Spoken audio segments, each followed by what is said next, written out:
guys, yes, next week we're starting a new series called Love Actually. Can't wait till you guys see it. But now we get to enter into the main event on a Sunday morning. Listen, guys, I've been anticipating this all week. I've got a really good friend that has become he's like a brother to me. Every time we hang out, it feels like we've known each other all our lives. We grew up together. He's from one of my favorite places in the world, Australia. I've never been there, but it's my favorite place in the world. I just know I'm gonna love it when I go there. But he is the lead pastor of LINC Church in Grand Haven, Michigan. Guys, I want us to give a big, relevant honor to Pastor Tim.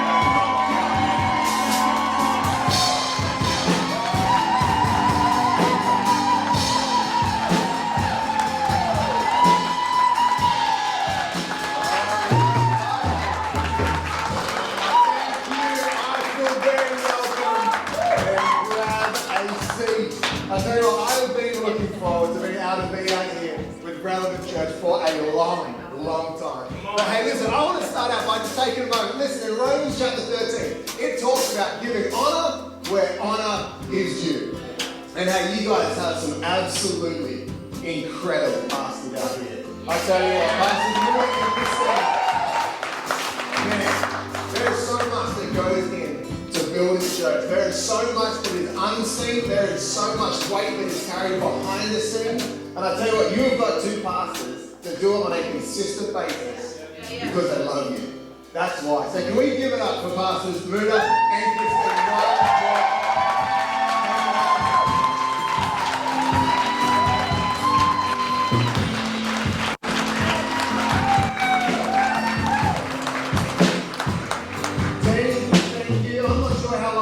Stand up here, but I feel like if I don't say anything, you might feel trapped. So thank you, we appreciate you. Come on.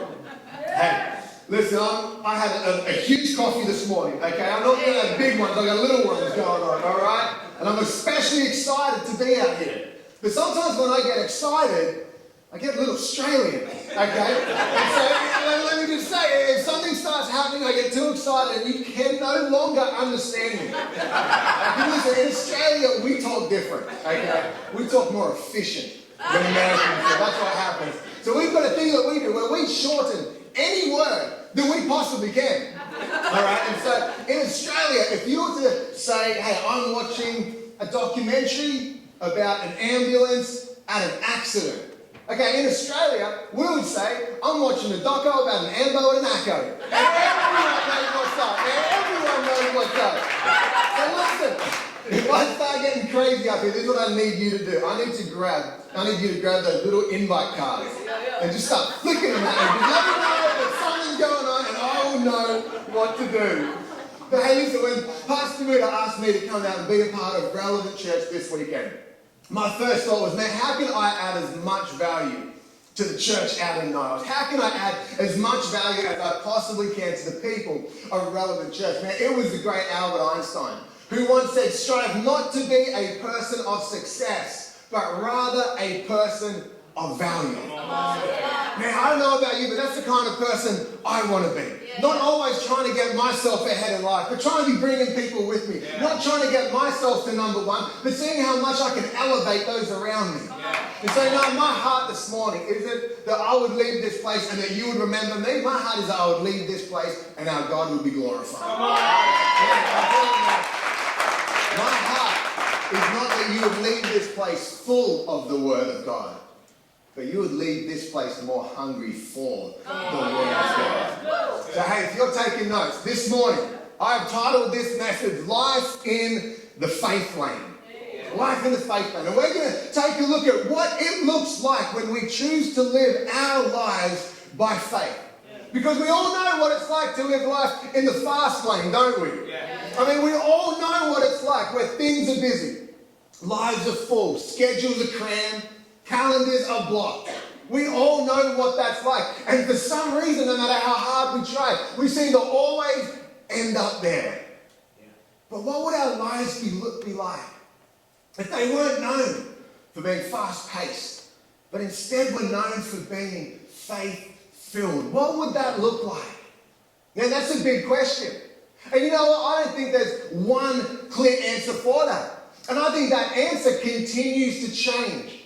As you continue to grow in your faith, as you continue to grow closer to Jesus, as you continue to grow in the call that God has on your life. But really, this is what we're called to. Living lives that are so much greater than just ourselves. Lives that none of us would be able to accomplish if we tried to do it without God.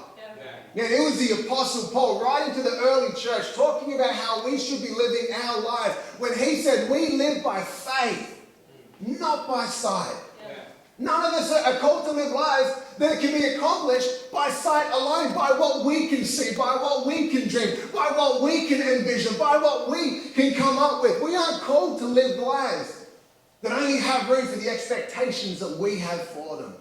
Man, we're called to live lives that leave room for the expectations of God.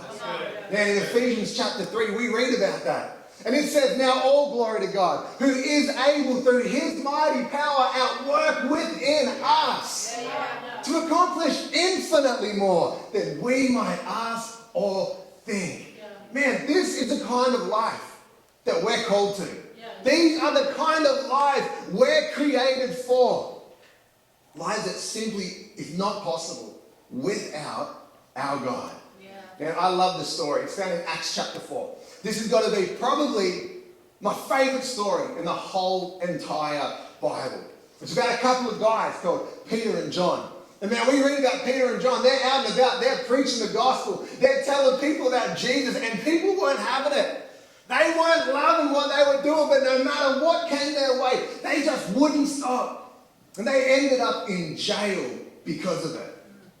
And so the time came for them to stand before the courts. They were going to have their hearing. But what's so amazing about this story is that when it came time for the hearing, they didn't try to defend themselves. They didn't start trying to get themselves out of the situation they found themselves in. They just kept preaching Jesus. And it was at this point, when they kept preaching Jesus, that the authorities began to look at each other. And they realized that there was something different about these two. These weren't like the other cases that they tried. These weren't like the other people that had come before them in the past. And in Acts chapter 4, verse 13, it says, when they saw the courage of Peter and John and realized that they were unschooled, ordinary men, they were astonished. And they took note that these men had been with Jesus. They were living in a way where everyone could see that there was something different. But listen, they were unschooled. They were uneducated. They were ordinary men. Just like all of us here today. But because they had been with Jesus, their lives stood out to everyone around them. Now, I remember when I was growing up in Sydney, Australia, my goal for life, my dream, my ambition was to be a professional skateboarder. This is where I thought my life was going. This is where I put all of my time, all of my effort, all of my energy. And every weekend, me and my friends, we would jump on a train, we'd go into Sydney City, and we'd spend the whole weekend skating. But for us, we always made sure that when we took the train into Sydney City, we got off at Town Hall Station. And we got off at Town Hall Station because just down the road, on the way to where we were going to skate, was a store called Surf, Dive and Ski. And I tell you what, at this time, there was a guy working at Surf, Dive and Ski. It was my hero. I tell you what, I looked up to this guy like nothing else. He was such a nice guy. He was one of the best skaters that Sydney City had to offer. His name is Sid Tapia. And I tell you what, we would jump off the train. We'd go down to Surf, Dive and Ski because we knew Sid's schedule. We found out the hours that this guy was working, one of the top skaters on Sydney, always on the cover of magazines. We knew when he was working. And so we go into Surf, Dive and Ski and do whatever we could to talk to this guy. We'd be buying stickers off him. We'd be getting our skateboards tuned. I mean, we knew how to tune skateboards, but Sid, I need some help, man. I don't know what it's doing. And Sid would come over and we'd try and talk to him, man. We thought this guy was the absolute coolest guy ever. And we'd finish up at the store, we'd go down to the skate spot. You know, Sid was one of those guys when his shift finished, he'd come down to the spot as well. And he'd always give us the nod, making us feel awesome. You know what I mean? He was just one of those guys. You know, I remember I was about 16 years old at this point. At that point in time, I had recently given my life to Jesus. I started following Jesus when I was 15 years old.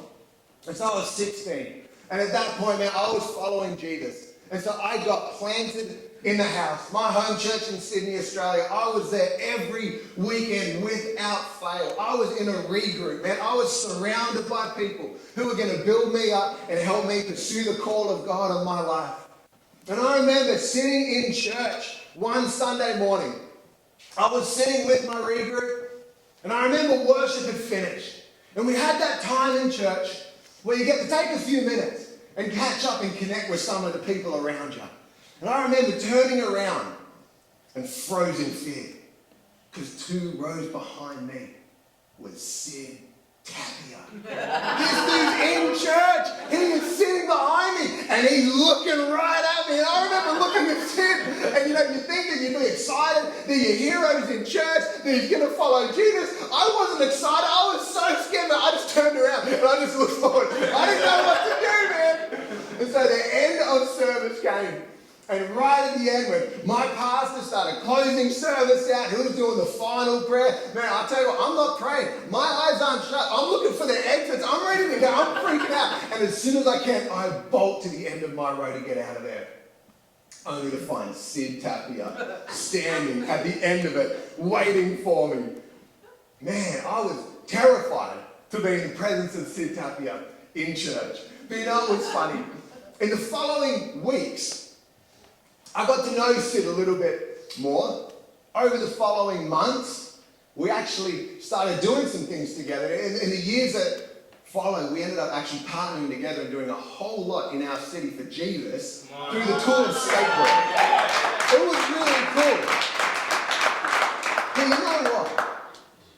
I remember the moment when I asked Sid how he ended up in church.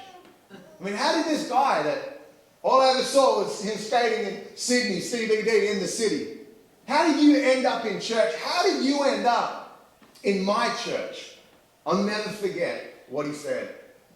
He said, every time I saw you were skating in the city, he said, I always noticed you. Because every time I saw you, I don't think I ever saw you not smiling. You were always happy. You always had this joy that no one else did, and I wanted it. So I started to ask around, and I heard that you went to church. So I found out what church that was, and I went there. And the first time I turned up and sat a couple of rows behind you, I knew where that joy came from. Man! You know what? The whole time, I wanted to be able to skate like Sid. That whole time, he wanted to have joy like me. I would have never guessed. And listen, I understand that that's not me. I understand that that's Jesus through me. But you know, because of the joy that I have in life from following Jesus, living in a genuine relationship with him, somebody else saw that. And they wanted it for themselves. You know, I didn't talk to Sid about Jesus. I didn't invite Sid to church. Truth be told, I was not even praying for him behind the scenes. Wow. But he saw something different, and it pointed him, and it led him to Jesus. But you know, this is what all of our lives are called to look like. Lives that cause everyone to look twice. They cause everyone to ask questions, to want to know what it is that makes us different. And you know what? Peter and John in Acts chapter 4, everyone else could see that they weren't special. Everyone looked at them. They recognized they're unschooled, they're ordinary, they're untrained, they're whatever. It's not them that we notice. It's Jesus in them. And we can tell there's something different. It wasn't their strengths, it wasn't their skills, it wasn't their gifts, and it wasn't their talents. If you've ever felt like you don't have the strength or skill or the gift or talent to do something for Jesus, you need to understand that you're probably in a very similar situation to Peter and John. But you know what? They lived their life in the faith lane. They lived their life by faith. They lived their life with Jesus at the center of it. And regardless of whatever they may have lacked in life, they had Jesus. And that was more than enough. This is the life that we're called to live. And so I want to have a look at this morning. I want to look at how we can live these lives, how we can see this come about, how we can make a difference in this world. Because of Jesus. So hey, if you're taking notes, the first part of the morning that we're going to be looking at is the simple fact that you are called to live by faith. You are. You're called to live by faith. Not just the person next to you. Not just the person that's been coming irrelevant longer. Not just the person that's sitting closer to the front. You are called to live by faith. Yeah, in the New Testament, the Apostle Paul, he was writing to the early church about faith, about God, about life. And he said to them, in the gospel, the righteousness of God is revealed, a righteousness that is by faith from first to last, just as it is written.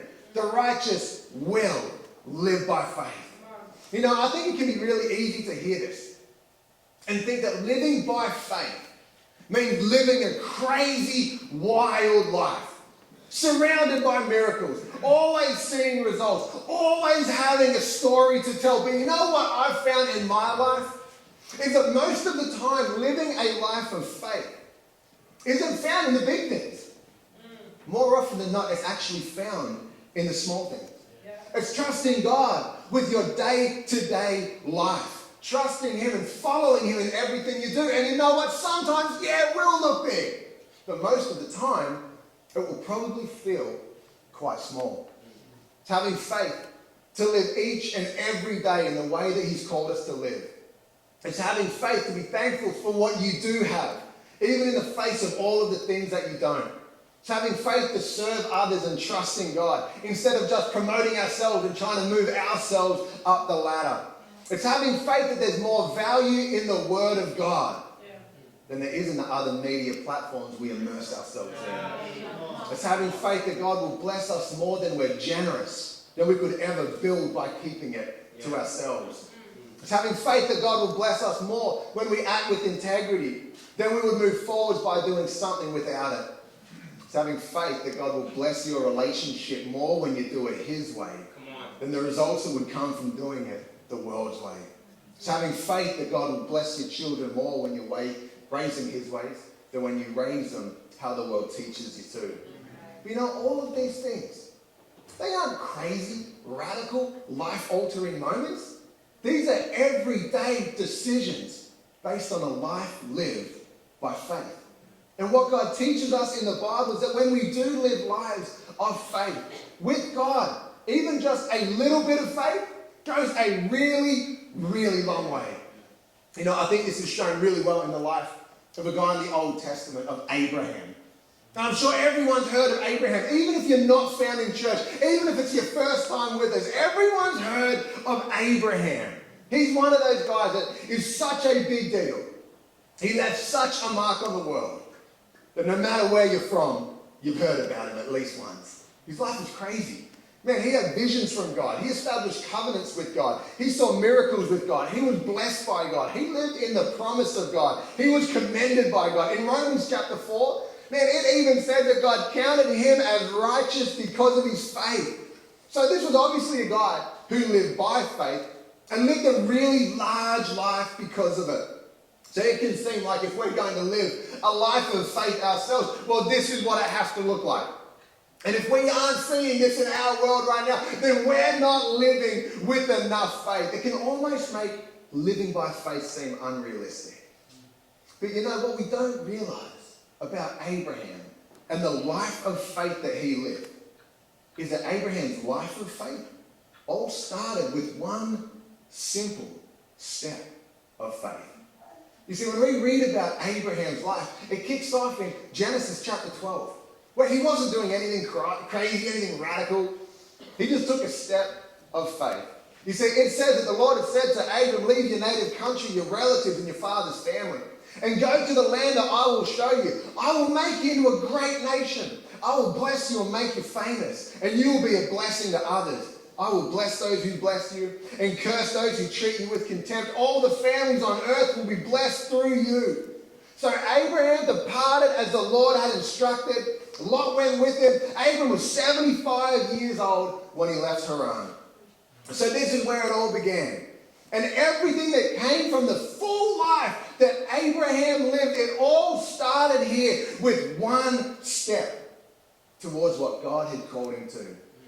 And you know, Abraham didn't know what lied ahead. He didn't know what God had in store. He didn't even know where he was going. All God said was, go to the land that I will show you. Not that I have shown you. Not here's a map, hey, you know where you're going. He didn't even give him that. He said, go to the land that I will show you. He didn't know where he was going, but he trusted God with the journey. And his faith was in him. So he just started walking. And he started walking into all that God had for him. But it all started with a simple step. It all started with one step of faith. Nothing crazy, nothing wild. No miracles, no stories, just a step. But after that step, he took another and another and another. And he kept following God. He kept trusting God. And before long, he wasn't just walking by faith. He was now living by faith. The Abraham's incredible life of faith, we need to understand it all started with just one simple step of faith. Now, you know, a few years ago, I started training jiu-jitsu with my kids. I drag my kids everywhere with me. I've got an 11-year-old son. I've got 3 younger daughters after him. And I tell you what, we get into jiu-jitsu together. And then, you know, the reason I've got my kids in there as well is because, you know, my son, he's got to have some self-confidence growing up. He's got to know how to handle himself. I've got my daughters in there, you know what I mean? They've got to protect themselves in life. But, you know, if something ever happens to my daughters, like, I go to jail for what goes next. You know what I'm saying? Like, I'm an adult, but my son's not. My son's not. So I've got Tristan in there getting trained up to take the fall if anything goes wrong. You know what I'm saying? You know what I'm saying? You know, I remember when we had just started training. Man, we had a seminar going on at our gym. It was one of the best jiu-jitsu players in Michigan. He was showing up running a seminar. So I grabbed Tristan, the little dude, and we went to the gym. And this guy was incredible. You know when you just see someone who is an expert at their field, and whether you're into that field or not, man, it's just amazing. Watching this guy turn everyone else in our gym into human pretzels was just amazing to watch. And he ran this seminar, he was rolling with everyone. And I remember looking over, and all of a sudden I found him sitting by himself. He was all alone, not rolling with someone else. I looked at Tristan, I said, man, that's the guy. That's the best guy, man. I said, watch this. I'm going to call him out. So I made my way over to this guy, and I'm like, hey, man, what you doing? Like, you want to go? And unfortunately, he said yes. He said yes. And I remember rolling with this dude. And man, I am giving everything I have to this guy. Everything I've been learning. Everything I've been taught. All of my strength. Everything. And I remember at one point going so hard on this guy and looking up. And he wasn't even watching me. He was like looking around the gym, seeing what other people are doing. And like, I am dying down there. This dude's not even breaking a sweat, man. And he choked me out over and over and over again. And by the time he gave up, I gave up. Maybe by the time I gave up, you know, we're just sitting opposite each other. And I looked at him and asked him, I said, man, what can I do better? How can I grow? What pointers, what tips can you give me to move me forward in this sport? And he looked at me and he goes, man, there's only one thing that you need. One thing. I'm thinking, man, I'm doing pretty good. Only one thing that I need. And I'm like, cool, man. Like, what is this one thing that I can do? And he looks at me and he says, just keep showing up. He said, just keep showing up. If you want to get better, if you want to improve, all you need to do is just keep showing up. But you know what? So often we start following Jesus, so full of faith, so full of passion, so full of hunger. But as the years go by, We start to become familiar with it. We start to become familiar with Jesus, and over time, we stop showing up. Man, we stop sharing our faith with the people around us. We stop telling people what God has done in our lives. We stop giving to advance the kingdom. We stop inviting and bringing people to church. We stop serving the people around us, both in the church and as well as outside. We stop taking the steps of faith that will lead us into the life of faith that we're called to. And we're all called to it. We are all called to live lives of faith. The Bible makes that clear. But the way that we live lives of faith is to keep taking those steps of faith that will get us there. It's to keep showing up in the faith lane day after day, in the good times as well as the bad. When it's easy, when it's hard, when it is comfortable, especially when it's uncomfortable. But to keep showing up, to keep stepping out into the life that God's got for you. And what we find is that as we take one step of faith, and then another step of faith, and then another step of faith, it is not long until we're no longer just taking steps of faith, but we find ourselves living by faith. Now, this is why Galatians chapter 6 tells us not to become weary in doing good. For at the proper time, we will reap a harvest if we do not give up. Man, don't grow weary in doing good. Don't stop showing up. Don't stop taking those steps of faith. And for all of us, that will look different. The steps of faith will look different for all of us. But in your world, this week ahead of us, maybe for you it's starting. You're going to start taking those steps of faith.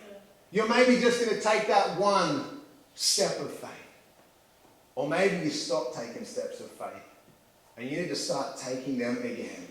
You need to start taking those steps that God's called you to in your workplace, in your high school, on your campus, on your job site, in your classroom, whatever that looks like for you.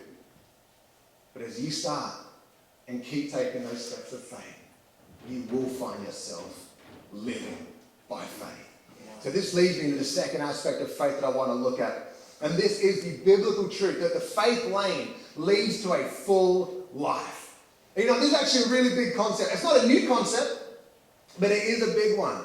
I think that if we've been in church for a while, we know that we're meant to be living this way. We know that we're called to live this way. And all throughout the New Testament, we read over and over again the Apostle Paul teaching us that we live by faith and not by sight. But just because we've heard it before, just because we're familiar with it, it can become so easy to just breeze on past it and not put a whole lot of thought into it. You see, it's really easy to hear it again and agree with what it says, but not actually apply it to our lives. This can actually be so easy for the people who have been following Jesus the longest. Because when we start out living like this, man, we trust Jesus with our eternity. We learn to trust him with our today. And honestly, if that in and of itself is massive, and if that's where you find yourself today, maybe you're new to faith, maybe you're new to Jesus, and you found out, man, this guy will come into my world and live and die and be raised to new life for me. Oh my gosh, I'm in. Yeah. And you're new, and it's all exciting. It's all amazing. But you're still in that stage where you're like, man, I'm new to this. I don't really know what's next. I get that I can trust Jesus with my eternity, but maybe I am finding it a little bit tricky to trust him with my today. You know what? That's okay.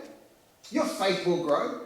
The more you chase after Jesus, taking those steps of faith, hey, your faith will grow and you will get there. One thing I've learned over the years that I have been following Jesus is that the longer we trust Jesus with our eternity, the easier it can be to take our salvation for granted. That's true. And the more we're used to having Jesus in our everyday lives, the less dependent upon him we can become. And this is why no matter where we're at on our journey with Jesus, maybe we're new to Jesus, maybe we've been following Jesus for years, we always need to remember that we're called to live by faith. Always. Throughout our whole walk with Jesus. All the way along the journey. We never outgrow it. We never graduate from it. Right. We never get to a point with Jesus where we no longer need to live lives of faith. And I think we all get this. I think everyone would agree with what I'm saying right now. But if we aren't purposeful in it, we can so easily just revert to living lives of sight and not by faith. Where even though we know that God's got more for us, we become content to settle for what we already have. Now, I've got a really good friend of mine. She lives in Australia. I grew up leading alongside this girl in youth ministry together. And she is one of the most caring, kind, fun, Jesus-loving people that you'll probably ever meet. She also struggles with asthma, quite seriously. She needs a gas mask just to sleep and make it through the night. She's not able to participate in a whole lot of the things that life has to offer. She always has to sit down, take a breath, take it easy, kick back. She can't engage in life like a lot of other people can. And this really does impact every aspect of her life. But I remember one year I was on a youth camp. It was a summer camp. And one of the nights, we were at this camp and we had a moment where we were praying for all of these young people that were believing to see God heal them and move physically in their bodies. And so we saw all of these young kids. They were going down the front to get prayed for. They were going down the front to be set free, to be healed, to see Jesus move in their lives. And I remember looking over. I was standing at the back at this point. I remember looking over, and there was my friend. There was my friend with asthma standing at the back. And so I went over to her. I said, "Oh man, I don't know what you're doing up here. Do you want to go down the front? Man, we'll pray for you. We'll believe that God's going to heal your body." And she says, No, man, that's all right. I'm going to just stay back here. I remember thinking, okay, maybe she's a little bit scared, nervous, intimidated, whatever. And I'm like, hey, I'll walk down with you, man. Like, we'll go down together. We'll pray and we'll believe to see God move. And she said no. She said no to going down and getting prayed for. And for me, at this point, honestly, I didn't really know what else to do. I was like, okay, whatever's going on, I'm gonna leave you with it. And I left her alone. I was talking to her afterwards about this. I mean, how can you have a situation like this? How can you be dealing with this physical ailment in your body and not go down the front for prayer? And I remember what she said to me. She said that she had this condition for so long. She'd already been prayed for so much without seeing results that she was just now learning to live with it. She wasn't believing to be healed anymore. She didn't have faith that it would happen. Now listen, she believed that God would heal others. She'll pray full of faith, believing for that, but she didn't have faith that God would heal her. She got used to the condition she lived with, and she stopped believing for anything more. And I don't know why her prayers had gone unanswered so far. I'm not sure why she was still dealing with that issue that she had, but I do know that she no longer had faith to see God move in her life. And because of that, she was stuck where she was, missing out on that full life that God had for her. But there's actually a story in the New Testament which is really similar to this. But the faith was different, and so the outcome was different. Because in Matthew chapter 9, we read that Jesus had just had a really big day. He'd already been out for a quick sail on the lake. Then he healed a paralyzed man. Then he argued with the Pharisees about it because they said that he shouldn't have done it. And then he calls a guy called Matthew, who was known for being sketchy, to be one of his disciples. Then he goes over to Matthew's house for dinner. Then he gets into another argument with the Pharisees. And then it sounds like everyone shows up. They want to see what's going down. So Jesus starts teaching. And then a guy walks in and says that his daughter has just died and needs Jesus to come and raise her back to life. So Jesus gets up, gets a squad together, and off they go. But while they're on the way to see the dead girl, they get interrupted by another girl who sneaks up behind Jesus and ambushes the healing out of him. So there's a lot going on in the life of Jesus so far. Okay, this is actually really important for us to understand how big Jesus' day was, how much has gone down. Because in verse 20, it says, just then a woman who had been subject to bleeding for 12 years came up behind him and touched the edge of his cloak. She said to herself, if I only touch his cloak, I will be healed. Jesus turned and saw her. Take heart, daughter, he said. Your faith has healed you. And the woman was healed at that moment. Okay, so here's a woman. She's been sick for 12 years. And that's a long time for us. But back then, with all of the ceremonies and all of the rituals and all of the rules, man, this woman was an outcast. Her entire life would have been directed and dictated by her condition. And not only that, in Mark chapter 5, it says she had suffered a great deal under the care of many doctors and had spent all she had. Yet instead of getting better, she got worse. So whatever the doctors were trying to do, that wasn't working. She had spent all of her money so far. She's got nothing left. She's flat broke. She's not getting better. Nothing's going her way. Nothing's coming together. Nothing is seen to work. But then she has an encounter with Jesus. And one encounter with Jesus was enough to change her life forever. She snuck up behind him. She grabbed his cloak. She experienced the healing power of Jesus rush through her body and set her free from whatever issue it was that she'd been dealing with for all of those years. You know, now she wasn't just free from her sickness. She was free from the life that came with it. She was free from the stigma surrounding it, from the shame that came with it, from the insecurities that stemmed from it. One encounter with Jesus, and this woman's life was changed forever. You know what's really interesting about this story? It's the fact that Jesus said, "Take heart, daughter, your faith has healed you." And we know the story, like he wasn't even trying. She snuck up behind him. But she had faith. And because of that, she saw a miracle. Man, you know, I want to make two quick notes, if I can, from what we read in this story. First of all, this story is not saying that if you're sick or you're not seeing your prayers answered, it's because you don't have any or enough faith. And you know, while there are instances in the Bible where a lack of faith is a hindrance and having faith did make a difference, we need to always understand that the promises of God aren't based on what we do or what we have done, but what Jesus has done and has already accomplished on our behalf. Then in 2 Corinthians chapter 1, it says, no matter how many promises God has made, they are yes in Christ. The promises of God aren't yes in us.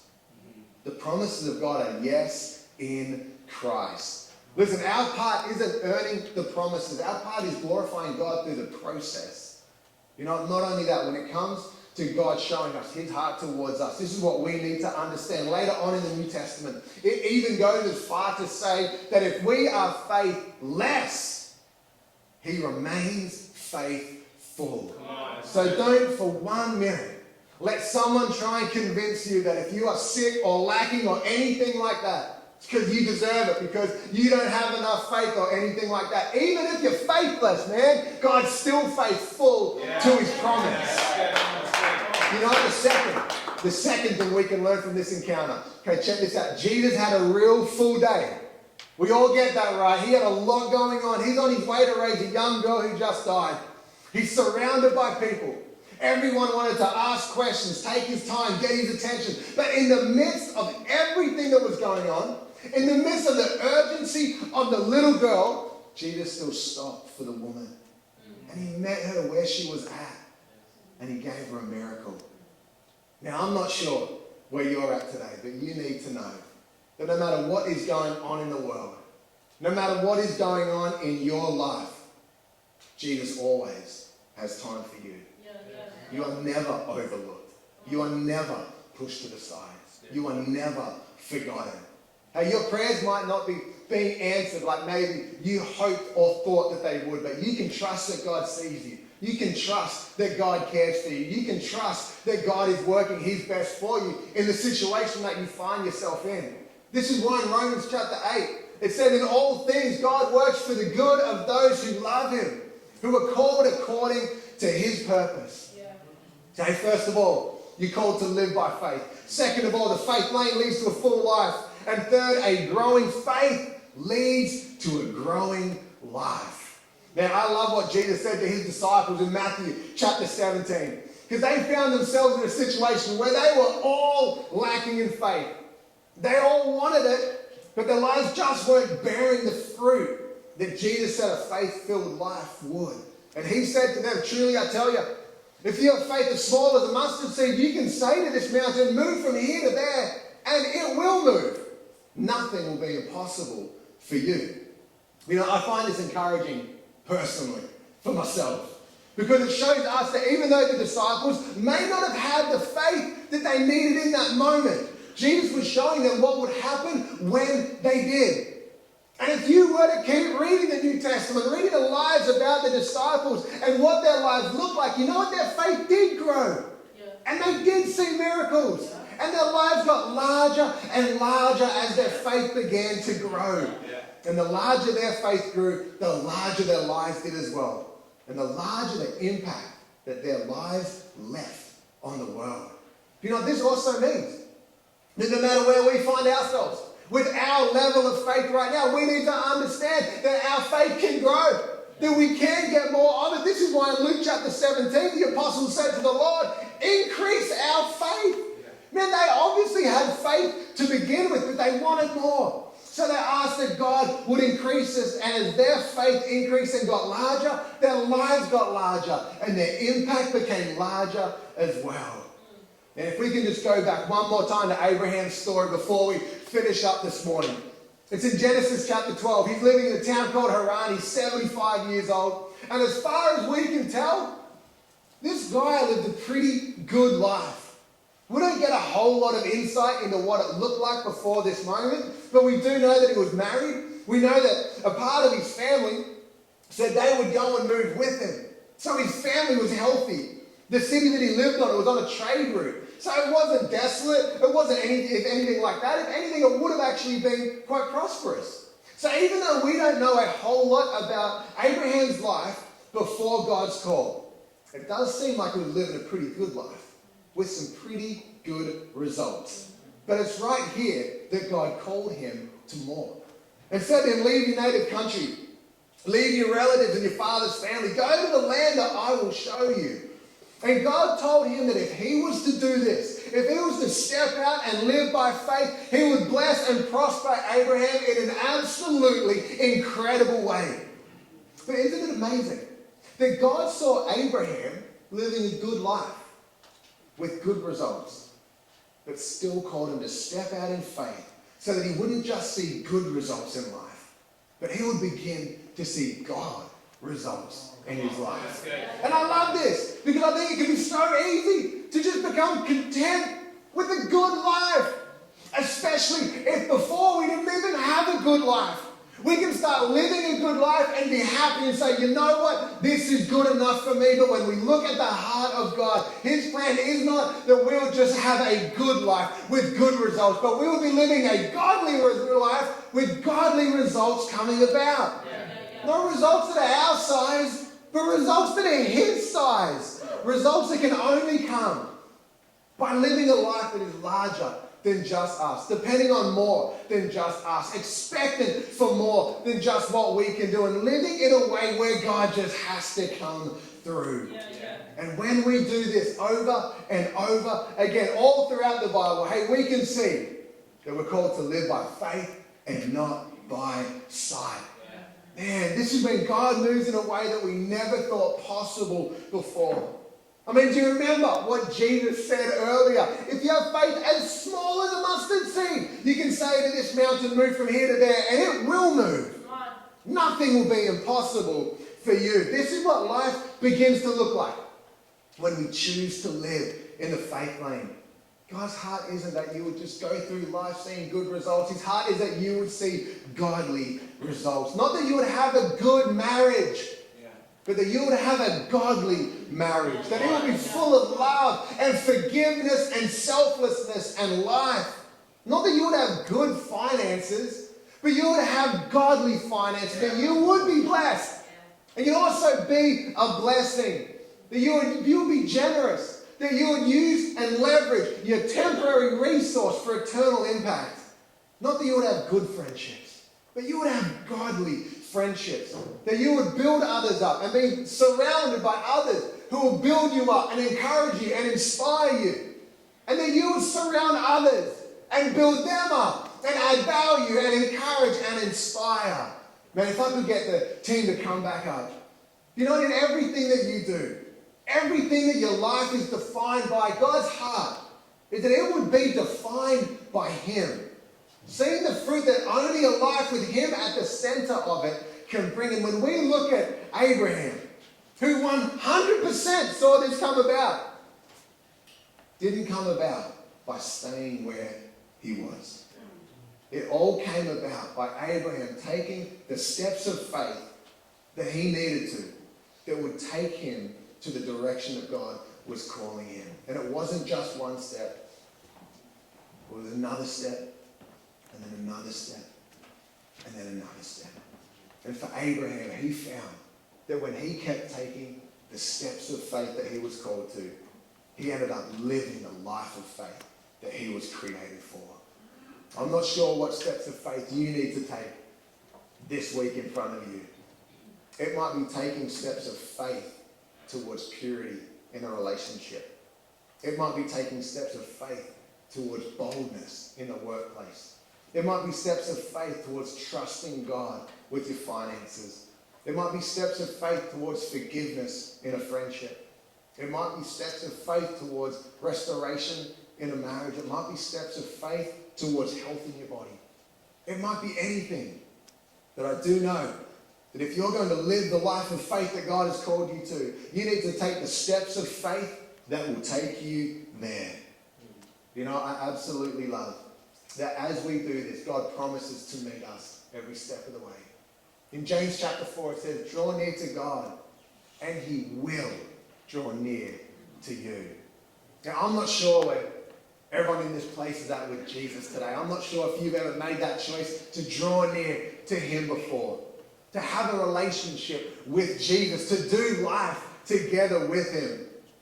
But if you haven't, you need to know that today that you can.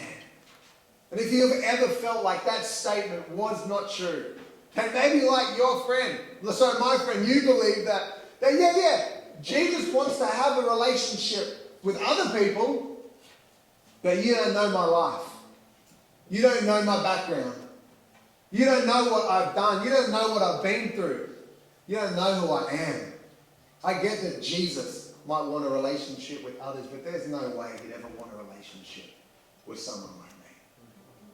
You know, in the New Testament, the Apostle Paul spoke directly to this situation. He was writing a letter to the church that was meeting in Rome. And in Romans chapter 5, he said to them that God demonstrates His own love for us in this. While we were still sinners, Christ died for us. While we were still sinners. Not when we got our act together. Not when we started coming to church more. Not when we started to cuss a little bit less. While we were still sinners. You know what this means? This means that God has seen you at your absolute worst. And you know what He did? He sent His absolute best for you. He saw your sin and He responded with His Son. He didn't run from you. He sent Jesus and ran to you. And so if you're in this place and you've never started a real relationship with Jesus before, you need to know that today you can. And if I could get everyone to close your eyes for a moment, if you could bow your heads. I want people to have some privacy in here because I want to ask you where you're at with Jesus. I want to ask you if you've got a real relationship with Him. But listen, I want to make it clear. I'm not asking you if you go to church. I'm not asking you if you were raised in a Christian family. I'm asking you if you know Jesus. Do you have a real relationship with Him? Are you growing closer to Him? And if you can't say yes to that, then in just a moment, I'm going to say a prayer. It's a really simple prayer. But it's a prayer inviting Jesus into our lives, beginning a real relationship with Him. And so if you're here this morning, and you're saying, yeah, you know what, for the first time in my life, I want to start a relationship with Jesus. Or maybe at one point in time, you did have a relationship with Jesus, but you know that right now, for whatever reason, that's not the case.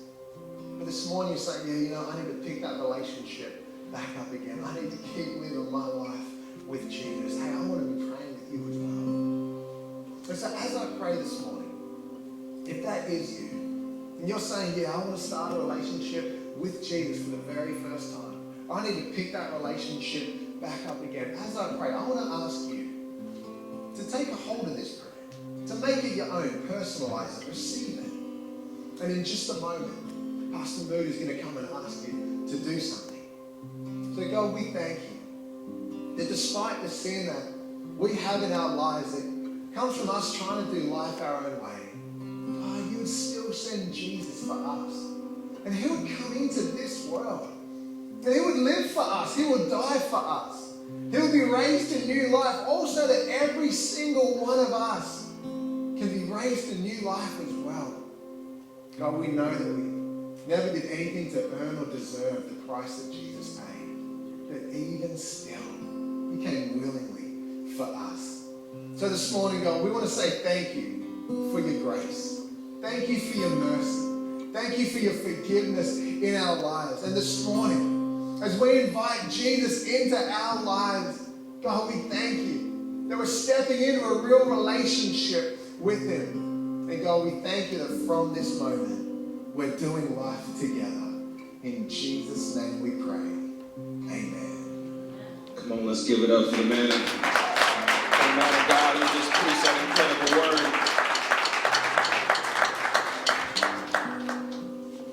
There may be somebody in this room who needs to take that next step of faith.